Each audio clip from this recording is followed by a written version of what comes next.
वैशाखको 22 गते हुन गइरहेको क्लास 12 इकोनोमिक्सको एक्जामको लागि आज हामीले इम्पोर्टेन्ट फिक्स मोडल क्वेशन लिएर आएका छौं, जसले हजुरलाई फाइनल एक्जामको लागि चाहिँ एकदम हेल्पफुल गर्नेवाला छ है त। यो एकदम फिक्स मोडल रहेको छ, theory plus numerical all question रहेको छ। यो मोडलले हजुरलाई पास मात्रै नभएर A+ ल्याउन एकदम हेल्पफुल गर्नेवाला छ। सो भिडियो चाहिँ एकदम इम्पोर्टेन्ट छ, स्किप नगरिकन अन्तिमसम्म हेर्नु होला। सो अब चाहिँ सुरु गरौँ है त। ल ओके गाइस, हामी चाहिँ क्वेशनतर्फ आइसकेका छौं। ग्रुप ए मा चाहिँ हजुरलाई भेरी सर्ट क्वेशन आउने गर्दछ है। भेरी सर्ट क्वेशनमा चाहिँ हजुरलाई टोटल 11 वटा चाहिँ क्वेशन आउँछ हैन। अब चाहिँ हामी क्वेशनतर्फ जाउँ ढिला नगरिकन। अनि क्वेशन नम्बर 1 मा हजुरलाई भनेको छ point out any two advantage of division of labour. ल यो भन्दा पहिले चाहिँ म के भन्छु भने यो चाहिँ एकदम फिक्स नै हो है, एकदम मोस्ट इम्पोर्टेन्ट क्वेशन छ। अलि ध्यान दिएर स्किप नगरिकन चाहिँ अन्तिमसम्म चाहिँ हेर्नु होला है त साथीहरु। ल अब चाहिँ हजुरलाई यहाँ चाहिँ डिभिजन अफ लेबर भनेको छ, यो चाहिँ एकदमै मोस्ट इम्पोर्टेन्ट हो। र यो डिभिजन अफ लेबर चाहिँ हजुरलाई सर्ट क्वेशनमा 5 मार्क्समा पनि आउन सक्छ है त। हजुरलाई चाहिँ 12 नम्बरमा यो क्वेशन आउन सक्छ। डिभिजन अफ लेबरको अरमा आउन सक्छ, एउटा मिक्स भनेर चाहिँ यसलाई अर्को चाहिँ डिभिजन अफ लेबर भनेर चाहिँ हजुरलाई अरमा आउन सक्छ। र यहाँ यसमा चाहिँ टु एडभान्टेज भनेको रहेछ है। यो चाहिँ भयो भेरी सर्टको भयो, तर सर्टमा पनि 5 मार्क्समा आउने सम्भावना एकदम हाई रहेछ है त। ल अब हजुरलाई अब यसका एडभान्टेज हेर्न सक्नुहुन्छ। हजुरले इन्क्रिज इफिसियन्सी एन्ड प्रोडक्टिभिटी रहेको छ।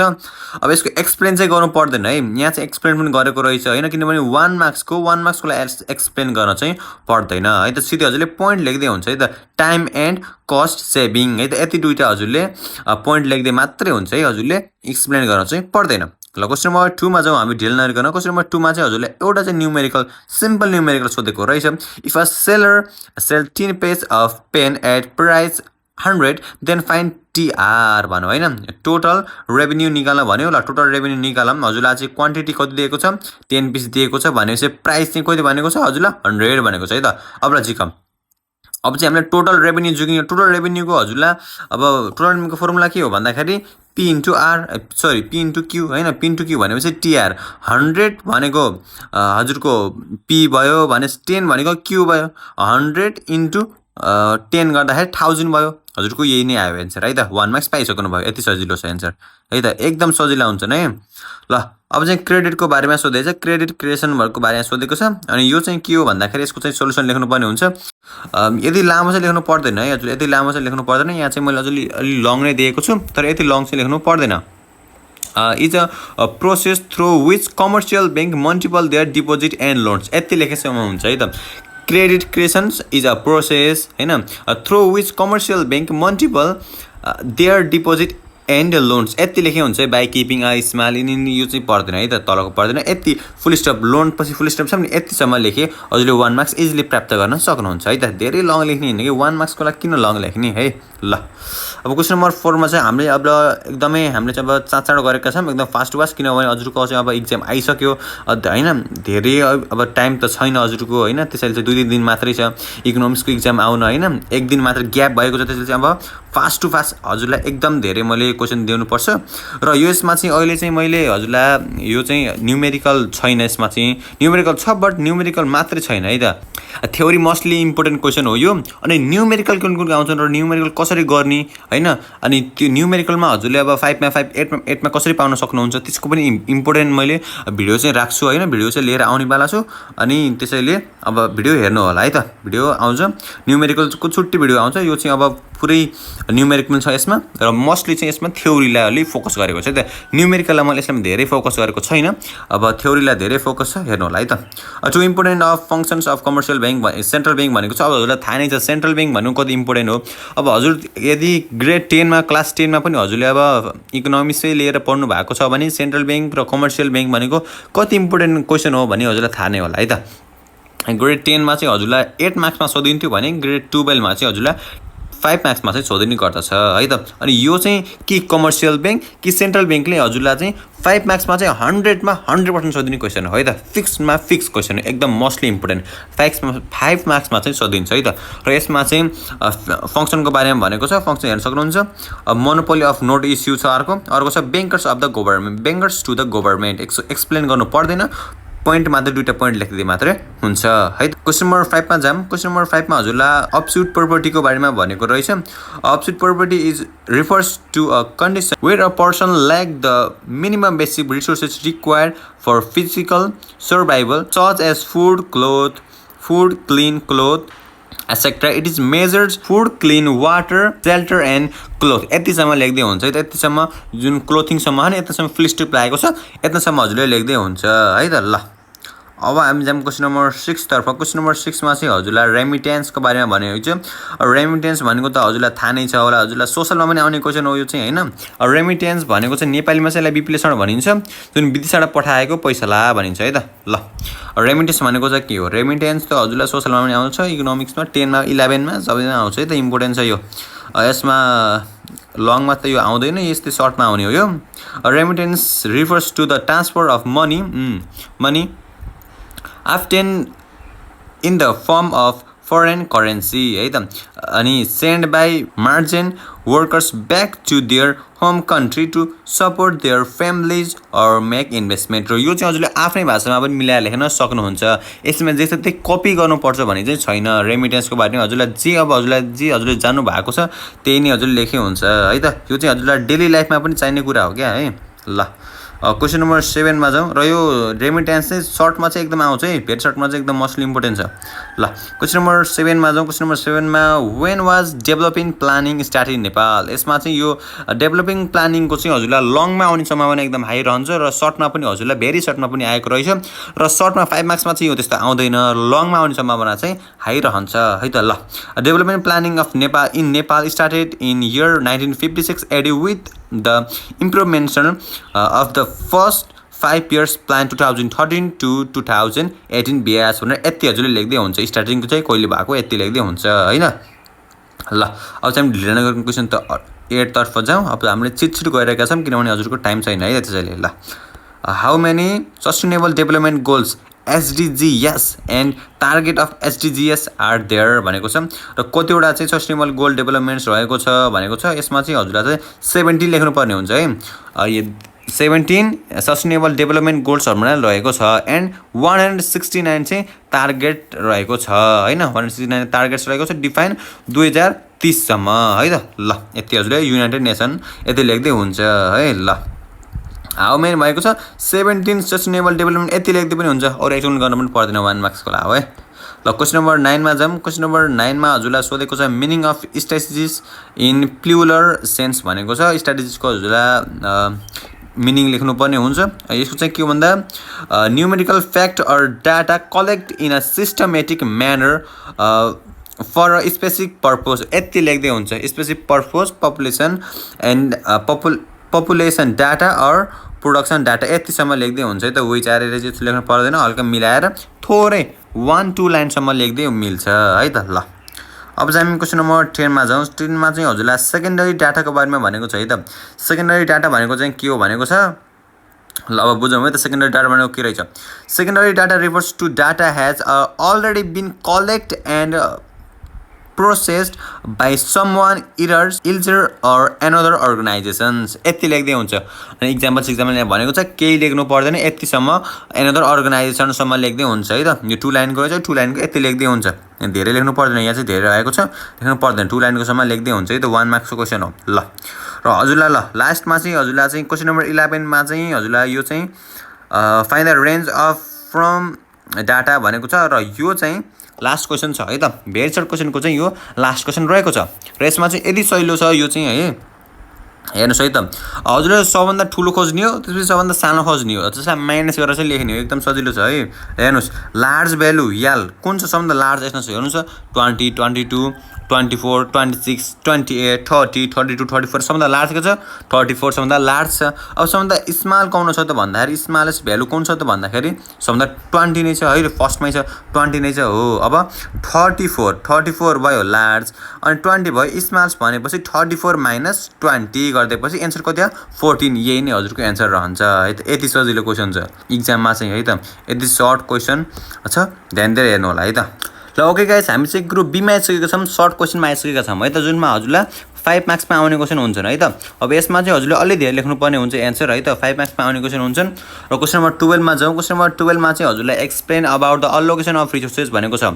र जुन मैले यहाँ क्वेशन दिएको छु मोस्टली इम्पोर्टेन्ट क्वेशन हो ध्यान दिएर हेर्नु होला स्किप नगरिकन फाइनल स्किप नगरिकन चाहिँ अन्तिमसम्म स्किप नगरिकन हेर्नु होला है त ल अब चाहिँ हजुरलाई अलोकेसन अफ रिसोर्सेसको बारेमा भनेको छ। पहिला चाहिँ अब अलोकेसन रिसोर्सेसको बारेमा चाहिँ डिफिनेसन दिउँ है त। Resources allocation refers to the process of distributing available scarce productivity resources such as land labour and capital amount various alternative use in an economy. यति हजुरको चाहिँ यो भयो इन्ट्रोडक्सन है त। इन्ट्रोडक्सन चाहिँ यति लेख्ने। अब त्यसपछि because resources are limited but human wants are unlimited होइन। रिसोर्सेस चाहिँ लिमिटेड छ होइन, तर ह्युमनले चाहिँ अनलिमिटेड चाहिँ खोज्छ है, अनलिमिटेड खोज्छ।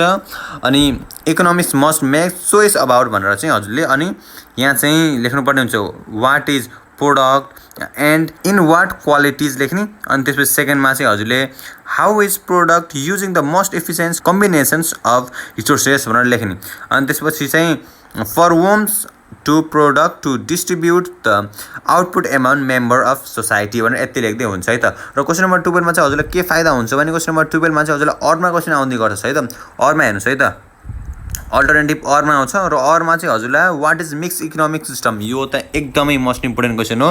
र यो चाहिँ हजुरलाई फाइनल इक्जाममा यही नै क्वेसन आउँछ जस्तो मलाई लागेको छ है। यही नै इक्जाम आउँछ जस्तो लाग्छ मलाई, यही चाहिँ आउँछ जस्तो लाग्छ मलाई। एकदमै मोस्ट इम्पोर्टेन्ट क्वेसन हो यो चाहिँ मिक्स इकोनोमी सिस्टमको बारेमा चाहिँ है। यो क्वेसन चाहिँ अलि ध्यान दिएर पढ्नु होला। यो चाहिँ फर्स्ट लेसनको क्वेसन हो र एक्सप्लेन एनी 4 फिचर्स पनि भनेको रहेछ है त। ल यसको एन्सरहरू mix economic system is an economic system that features characteristic of both of capital free market economy and a socialist command economy है त। Both are private sector and the public sector exist and cooperate in economic activities भनेर चाहिँ यसको हामीले introduction चाहिँ हामीले लेख्यो है त। अब चाहिँ यसको फिचर्स हामीले लेख्नुपर्ने हुन्छ। फिचर्स भनेको चाहिँ यहाँ फिचर्स हेर्न सक्नुहुन्छ है त। प्राइभेट एन्ड पब्लिक सेक्टर है त। Private and public sector, price maximized and stage control, property, त्यसपछि इकोनोमिक प्लानिङ है त। यति लेख्दै हुन्छ। 5वटा चाहिँ लेख्नुपर्ने हुन्छ। यहाँ 4वटा छ न, 5वटा चाहिँ 5वटा चाहिँ कमसेकम लेख्नुपर्ने हुन्छ। हजुरले यसको एक्सप्लेन पनि गर्नुपर्ने हुन्छ है त। र मैले चाहिँ एक्सप्लेन चाहिँ यहाँ भन्दिनँ, तर एक्सप्लेन पनि हजुरले गर्नुपर्ने चाहिँ हुन्छ। यहाँ एक्सप्लेन पनि गरिदिएको छ। यो पनि यही हजुरले कपी गरेर पनि लेख्न सक्नुहुन्छ, पढ्न सक्नुहुन्छ है त। ल यो चाहिँ मिक्स इकोनोमिक्स चाहिँ मैले एकदमै इम्पोर्टेन्ट माने। यसलाई चाहिँ मैले हाइलाइट पनि लगाएँ। यो चाहिँ मोस्टली इम्पोर्टेन्ट छ है त। अलि ध्यान दिएर यसलाई पढ्नु होला है त। ल अब चाहिँ हामी क्वेसन नम्बर चाहिँ 13मा आइसकेका छौँ। क्वेसन नम्बर 13 को अझै मोस्ट इम्पोर्टेन्ट क्वेसन हो वाट इज पर्फेक्ट कम्पिटिसन। र यो कति इम्पोर्टेन्ट त हजुरले ग्रेड 10मा पनि पढ्नु भएको होला है। Perfect competition explain the revenue curve under perfect competition with the help of a figure भनेको छ। यो कति इम्पोर्टेन्ट क्वेसन हजुरलाई थाहा नै होला पर्फेक्ट कम्पिटिसन। र यसमा चाहिँ अझै अर्को छ पर्फेक्ट कम्पिटिसन र अर्को छ मोनोपोली मार्केट भन्ने पनि हुन्छ। यसमा चाहिँ मोनोपोली मार्केट आएको छैन, तर पर्फेक्ट कम्पिटिसन आएको छ। तर पनि मोनोपोली पनि एकदम मोस्ट इम्पोर्टेन्ट क्वेसन हो, त्यसलाई पनि ध्यान दिएर पढ्नु होला है त। र अब चाहिँ यसमा चाहिँ पर्फेक्ट कम्पिटिसनको बारेमा भनेको रहेछ। पर्फेक्ट कम्पिटिसनको बारेमा चाहिँ हेरौँ है त। ल perfect competition market is the market structure characteristic by a large number of buyer and seller. यसको मोस्टली इम्पोर्टेन्ट यही हो है त। Highlight a large number of buyer and seller homogeneous product free entry and exist of firm. यसको mostly important highlighting point नै यही हो है त।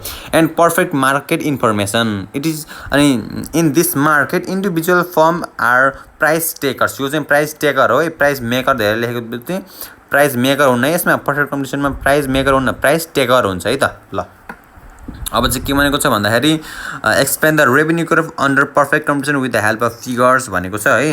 अनि हजुरले यति हल्का चाहिँ perfect competition are the selling price of determination हल्का चाहिँ हजुरले यसको अब थोरै चाहिँ अब रेभेन्यू कर्भको हल्का चाहिँ एक्सप्लेन चाहिँ गर्नु पऱ्यो। त्यसपछि चाहिँ अब AR average revenue, MR marginal revenue भनेर चाहिँ यति लेख्नु पऱ्यो। अनि त्यसपछि यति लेखेपछि both AR and MR curve भनेर चाहिँ यति होरिजेन्टल लाइन भनेर चाहिँ यति एक्स एक्सिस भनेर लेखिदिने। अनि टेबल रेभेन्यू सेड्युल्स भनेर चाहिँ हजुरका यस्तो टेबल बनाउनुपर्छ हजुरले है। क्वान्टिटी, प्राइस, टोटल रेभेन्यू र अनि हजुरले चाहिँ एभरेज रेभेन्यू अनि यता छ मार्जिनल रेभेन्यू पनि छ। मार्जिनल रेभेन्यू यहाँ चाहिँ सबैको फर्मुला पनि दिएको छ है त। सबैको फर्मुला पनि दिएको छ। यसरी चाहिँ हजुरले टेबल चाहिँ बनाउनु पर्ने हुन्छ है त। र अहिले चाहिँ मैले यसको चाहिँ एक्सप्लेन गर्दिनँ, किनभने मैले चाहिँ न्युमेरिकलको चाहिँ छुट्टैको मैले चाहिँ एउटा भिडियो लिएर आउनु भएको छु। न्युमेरिकल हजुरलाई एकदम सजिलो हुन्छ। त्यो न्युमेरिकल भिडियोले हजुरले इजिली चाहिँ बुझ्न सक्नुहुन्छ है त। ल ओके गाइज, अब चाहिँ हामी क्वेसन नम्बर 14मा आइसकेका छौँ।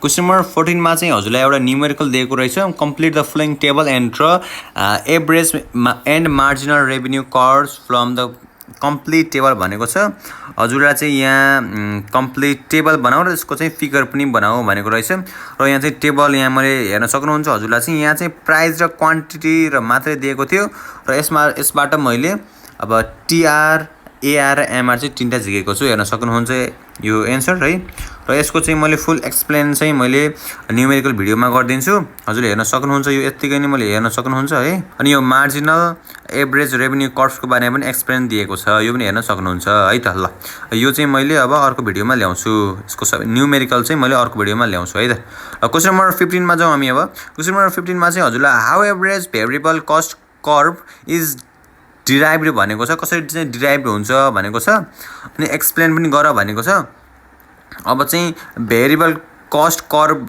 भनेको चाहिँ एबीसी है त ABC is the total variable cost per unit of output. It is derived by dividend the total variable cost TBC by the total quantity of output भनेर यति हजुरले इन्ट्रोडक्सन लेख्नु होला त्यसपछि TBC टोटल भेरिएबल कस्ट को चाहिँ formula के हो भन्दाखेरि TBC total variable cost divide by quantity है त अनि यसको चाहिँ एक्सप्लेनेसन यहाँ हेर्न सक्नुहुन्छ variable cost those are cost that change with the level of production example cost of raw material wages of daily workers है त अनि derivation छ अर्को सेकेन्डमा to derive the ABC average variable cost curve we plot the ABC values on the vertical y-axis and the output quantity on the horizontal x-axis भनेर यति लेख्न सक्नुहुन्छ थर्डमा चाहिँ हजुरलाई सेपको बारेमा भनेको छ अनि यसरी चाहिँ सबै हजुरले लेख्न सक्नुहुन्छ है त यसको चाहिँ एक्सप्लेन गरेको छ अनि पोइन्ट दिएर पोइन्टको एक्सप्लेन पनि गरेको छ अनि ध्यान दिएर हेर्नुहुन्छ ल अब हामी जाम क्वेशन नम्बर 16 तर्फ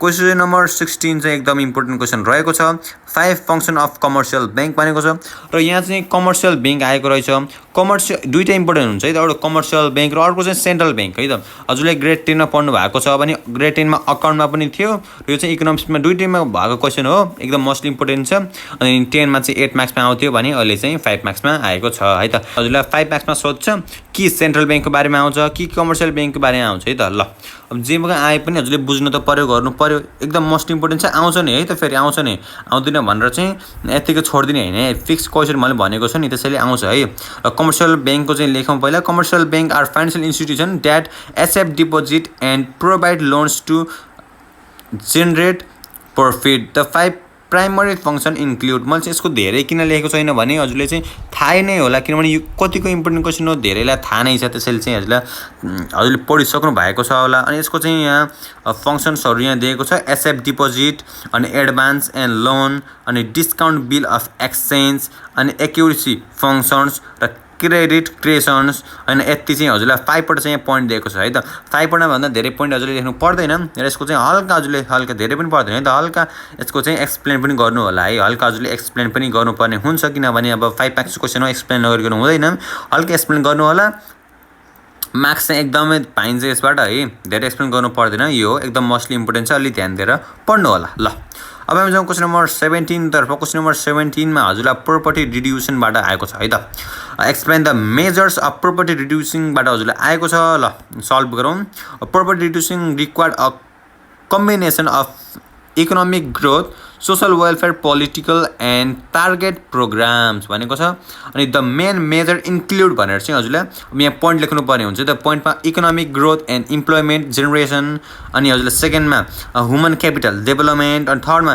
टार्गेट एन्ड प्रोपर्टी प्रोग्राम्स हैन अनि land reforms and agricultural development अनि 5 मा चाहिँ हजुरलाई सोशल सेक्युरिटी मेजर भनेर चाहिँ यति हजुरले लेख्नुपर्ने हुन्छ र यसको हजुरले एक्सप्लेन पनि गर्नुपर्ने हुन्छ अहिले चाहिँ मैले एक्सप्लेन यहाँ गरेको छैन तर एक्सप्लेन मैले भनिन तर यहाँ चाहिँ 6 एक्सप्लेन पनि गरेको छु नि हेर्न सक्नुहुन्छ यसलाई हजुरले कपी गरेर लेख्न सक्नुहुन्छ है त ल यो क्वेशन हो पोइन्ट मात्र लेखेर हुन्न है हजुर आउँदै आउन केही पनि आउन भने पोइन्ट भए पनि लेखेर छोड्नु होला है त मार्क्स चाहिँ आउँछ पोइन्टको पनि तर पोइन्टको एक्सप्लेन गरेपछि अलि धेरै मार्क्स आउँछ भन्ने कुरा हो के है त ल अब हामी जाउँ यसै ढिला नगरेर अब हामी जाउँ क्वेशन नम्बर 18 तर्फ है त क्वेशन नम्बर 18 मा जाउँ क्वेशन नम्बर 18 मा भनेको छ give short overview of development planning in Nepal र यो चाहिँ डेभलपमेन्ट प्लानिङ इन नेपाल चाहिँ हजुरलाई लङमा आउने पनि सम्भावना रहन्छ है त अलि ध्यान दिनु होला लङमा पनि आउने सम्भावना रहन्छ ल development planning in Nepal begin in 1956 देखि भएको with the launch of the first 5 year plan हैन फर्स्ट 5 year प्लान हो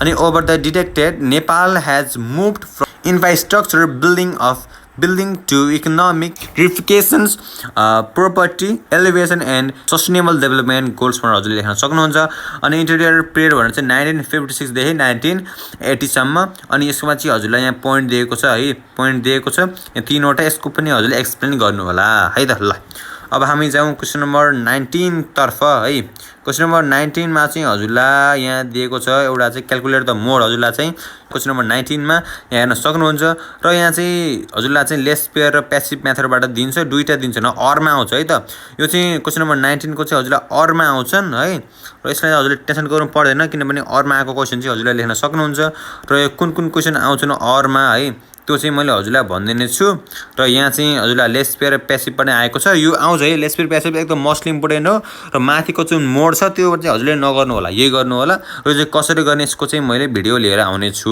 है त त्यसैले चाहिँ भिडियो हेर्न नबोल्नु होला भिडियो मैले लिएर आउने छु अनि यो चाहिँ एकदम सजिलो छ 5 मार्क्स हजुरले इजिली गेन गर्न सक्नुहुन्छ यो चाहिँ इम्पोर्टेन्ट फिक्स क्वेशन चाहिँ हो है त अब हामी जाम क्वेशन नम्बर 20 तर्फ क्वेशन नम्बर 20 भनेको चाहिँ लङ क्वेशनमा पर्छ है त यहाँ चाहिँ लङ क्वेशन दिएको छैन तर लङ क्वेशन हो यो क्वेशन नम्बर 20 21 22 तीनवटा क्वेशन आउँछन् यो तीनवटा क्वेशन चाहिँ भेरी लङ क्वेशन हो जसमा हजुरलाई 8 मार्क्स को आउने गर्दछ है त ल 8 मार्क्स मा कस्ता क्वेशन आउँछन् त भन्दाखेरि यहाँ हेर्न सक्नुहुन्छ 8 मार्क्स मा हजुरलाई explain the Ricardian theory of rent with the help of diagram Ricardian theory of rent भनेको चाहिँ कति इम्पोर्टेन्ट क्वेशन हो हजुरलाई थाहा नै होला र यहाँ चाहिँ म के भन्छु भने ग्रेड 10 मा जसले ध्यान दिएर एकदमै राम्रोसँग पढ्नु भयो इकोनोमिक्स त्यसको लागि चाहिँ ग्रेड 12 मा चाहिँ केही पनि हैन है त एकदम पास हुन चाहिँ हजुरले नपढेर पनि पास हुन सक्नुहुन्छ ग्रेड 10 को अझै पनि छ याद छ भने है ग्रेड 10 को याद त छैन होला धेरैलाई हैन अब एससी को 3 महिना हाल चाहिँ हजुरले भेदियो होला तर अहिले त 3 महिनामा हुँदैन पुरा त हजुरको पालामा थियो होला अनि अब याद त छैन होला अब फेरि हामीले पढ्नु त पर्छ याद छ भने चाहिँ पास चाहिँ हजुरले नपढेर पनि पास चाहिँ इजिली हुन सक्नुहुन्छ है त त्यस्तो हो के ग्रेड 10 को चाहिँ पुरै कपी नै छ के है पुरै कपी नै ग्रेड 12 मा चाहिँ पेस्ट गरिदिएको छ ल रिकार्डियन थ्योरी अफ रेन्ट छ यहाँ यसको चाहिँ यहाँ हेर्न सक्नुहुन्छ Ricardian theory of rent that protons of the product of the earth which is paid to the landlord for the use of an original and indisputable powers of the soil लेख्ने त्यसपछि explanations of the theory explain गर्नु पर्यो original of land हैन अनि यो चाहिँ यहाँ छ अब धेरै नै छ 5 वटा आई थिंक 5 वटा नै चावडा रहेछ चावडा चाहिँ हजुरले यहाँ दिएको छ अनि यसलाई चाहिँ हजुरले लेख्नु पर्ने हुन्छ मोस्टली इम्पोर्टेन्ट क्वेशन हो यो चाहिँ रिकार्डियन थ्योरी अफ रेन्ट को चाहिँ है अलि ध्यान दिएर यसको चाहिँ हेर्नु होला र यो चाहिँ एकदम फिक्स क्वेशन पनि हो है फिक्स क्वेशन पनि हो लङमा कि लङमा आउँछ कि सर्टमा आउँछ सर्टमा आउने पनि सम्भावना हुन्छ लङमा नआउन पनि सक्छ तर आयो भने पनि हजुरलाई केही गाह्रो साह्रो भएन लेख्न सक्नुहुन्छ हेर्न सक्नुहुन्छ एन्सर यहाँ सर र मैले दिएको छु र हजुरले यो एन्सर एकदम गाह्रो लाग्यो भने मलाई कमेन्ट गर्न सक्नुहुन्छ त्यो चाहिँ अलि गाह्रो एन्सर पनि हजुरलाई लागेको छ भने मलाई कमेन्ट गर्न सक्नुहुन्छ मैले एकदम सर्ट क्वेशन पनि हजुरलाई एकदम इजी एन्सर पनि हजुरलाई लिएर आउने वाला छु है त ल ओके गाइस हामी चाहिँ क्वेशन नम्बर 21 मा आइसकेको छौं क्वेशन नम्बर 21 मा चाहिँ हजुरलाई भनेको छ describe the growth and compositions of Nepalese foreign trade भनेको छ त Nepalese foreign trade को बारेमा चाहिँ हजुरले डिस्क्राइब गर्नु पर्ने हुन्छ ग्रोथ एन्ड कम्पोजिसन है त ल यो चाहिँ इम्पोर्टेन्ट क्वेशन हो मोस्टली यो चाहिँ फाइनल एक्जाममा चाहिँ हजुरलाई यस्तै युनि क्वेशन चाहिँ के सर्टमा आउँछन् भेरी सर्टमा के लङमा आउने क्वेशन हो है त यो Nepalese ट्रेड इकोनोमी अनि फरेन को बारेमा अनि फरेन इम्प्लोयमेन्ट को बारेमा यस्तो क्वेशन छ है ल foreign trade in Nepal refers to exchange of goods and services between Nepal and other countries it play a pivotal role in the economic development in the of the country भने यति हजुरले introduction लेख्नु पर्ने हुन्छ अब यति लेखेपछि हजुरले यहाँ growth of Nepalese foreign trade है त अब growth of Nepalese foreign trade को बारेमा हजुरले लेख्नु पर्ने हुन्छ अनि the foreign trade of Nepal has been including over time due to various factors भने लेख्ने अनि the past Nepal has very limited trade mostly exploring agricultural product and ह्यान्डक्राफ्ट भनेर चाहिँ हजुरले लेख्नुपर्ने हुन्छ। सेकेन्डमा चाहिँ हजुरले with the development of transportations communications and globalization foreign trade has explain significantly भनेर लेख्ने। अनि थर्डमा चाहिँ हजुरले Nepal membership in international organization like WTO and national agreement like SAPTA. WTO र साप्टाको चाहिँ हजुरलाई चाहिँ फुल फर्म हजुरले सोध्न सक्छ। र WTO र साप्टा भनेको के हो यो पनि हजुरलाई चाहिँ भेरी सर्ट क्वेसनमा 1 मार्क्समा सोध्न सक्ने सम्भावना हुन्छ है त। ल हेज हेल्प इन प्रोमोटिङ ट्रेड भनेको छ। अनि हजुर प्रमोट गर्न चाहिँ यसले चाहिँ एकदम हेल्प गर्छ WTO र साप्टाले भनेको छ। अनि both import and export have include but import have growth must faster than export भनेको छ। अनि त्यसपछि अर्को छ हजुरलाई 5वटा लेखेर चाहिँ हुँदैन, 5-6वटा लेखे पनि हुन्छ है। Due to high import and low export Nepal fact a large trade deficit भनेको छ र यति लेखे हुन्छ हजुरले। अनि सेकेन्डमा चाहिँ हजुरलाई फरेन ट्रेड कम्पोजिसन्स लेख्नु पर्ने हुन्छ है त। अब कम्पोजिसन्सको बारेमा चाहिँ हजुरलाई एक्सपोर्ट कम्पोजिसन्स लेख्ने अनि नेपाल मोस्टली एक्सपोर्ट लेख्ने। अनि त्यसपछि यस्ता हजुरले टी एन्ड कफी होइन, अनि ह्यान्डक्राफ्ट गुड अनि रेडिमेड गार्मेन्ट यति लेखेको हुन्छ। अनि बीमा चाहिँ हजुरलाई इम्पोर्ट कम्पोजिसनको बारेमा चाहिँ अझै लेखेको हुन्छ है, फुड आइटमको अनि मेटेरियल्सको बारेमा यस्तै लेख्ने, भेहिकल्सको बारेमा मेसिनरी है। अनि पेट्रोलियम प्रोडक्ट यति लेख्ने। Nepal import a large amount of के इम्पोर्ट गर्छ त नेपालले त्यो लेख्नुपर्ने हुन्छ है। ल अनि ट्रेड पार्टनर केसँग ट्रेड पार्टनर गरेको छ नेपालले त्यो लेख्नु पर्यो। अनि ट्रेड पार्टनर चाहिँ नेपालले मोस्टली चाहिँ इन्डिया चाइना र युएस सबभन्दा धेरै चाहिँ चाइनासँग है, चाइनासँग धेरै छ, त्यसपछि इन्डिया छ, त्यसपछि चाहिँ युएसए चाहिँ अरू युरोपियन कन्ट्रिजहरू चाहिँ रहेको छन्। अनि India is a must trade. अनि अरू ट्रेड गर्न चाहिँ अनि एज अ क्लोथिङको लागि चाहिँ चाइना एकदम मोस्टली छ भने अरू ट्रेड गर्न चाहिँ इन्डिया एकदम हाईमा छ है त। इन्डियादेखि चाहिँ नेपालले 70% चाहिँ अब ट्रेड चाहिँ इम्पोर्ट गर्छ है, ट्रेड चाहिँ गर्छ। लास्टमा हजुरले कन्क्लुजन लेख्ने। कन्क्लुजनमा चाहिँ हजुरले Nepal foreign trade is growing the high level of imports compare to export has create a senior trade defence लेख्ने। अनि त्यसपछि therefore Nepal need to promote export and reduce भनेर यति चाहिँ इम्पोर्ट लेखिसकेपछि हजुरको एन्सर सक्यो है त। एकदमै लार्ज एन्सर भयो यहाँ र यति हजुर लेख्नुपर्छ किनभने 8 मार्क्सको क्वेसन हो, लङ क्वेसन हो, यति चाहिँ लेख्नुपर्ने हुन्छ नै है त। इम्पोर्टेन्ट छ, अलिक ध्यान दिएर हेर्नु होला, यति चाहिँ लेख्नुपर्ने हुन्छ। र यो WTO र साप्टाको बारेमा चाहिँ 1 मार्क्समा पनि सोधिने सम्भावना हुन्छ, यो भनेको के हो र यसको फुल फर्ममा सोधिने सम्भावना हुन्छ है त। ल अब हामी जाउँ यो एकदमै लास्ट क्वेसनमा जाउँ। Sustainable development goals are there भनेको छ।